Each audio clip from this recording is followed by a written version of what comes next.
მოგესალმებით ჩემო კარგებო, ჩვენ ვყოფებით ახლა 8 ნომერში, სადაც მიმდინარეობს გზის სარემონტო სამუშაოები. აქ ძალიან მნიშვნელოვანი სამაგრის ლავი კეთდება, საიდანაც უამრავი პადაჩავი გავიდეს დღე-ღამეში. მიმდინარეობს სრულიად ახალი გზის გადაგება, რაზედაც რკინიგზელები და სამთო უბნის ბრიგადის წევრები იღებენ მონაწილეობას. ამ დროისათვის აქ მიმდინარეობს გზის მიწევა, რომ სკრეპერმა გაიაროს.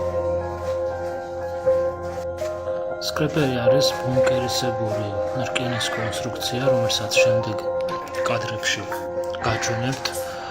ამ დროისათვის ახლა მუშაობს მთავარი საზიდის რკინიგზელები, რომლებიც არიან ძალიან გამოცდილები.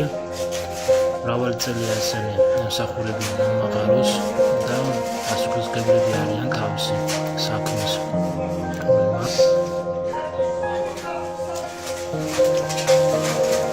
სარემონტო სამუშაოების დასრულებისთანავე დაიწყება რკინის სამაგრის ფეხების შემოტანა, რომელიც ძალზედ საინტერესოა და უამრავ ადამიანს დააინტერესდება. ეს ძალზედ მნიშვნელოვანია სამთო წარმოებისათვის რკინის სამაგრის მნიშვნელობა. რკინის სამაგრის ბრიგადას ხელმძღვანელობს ოთარი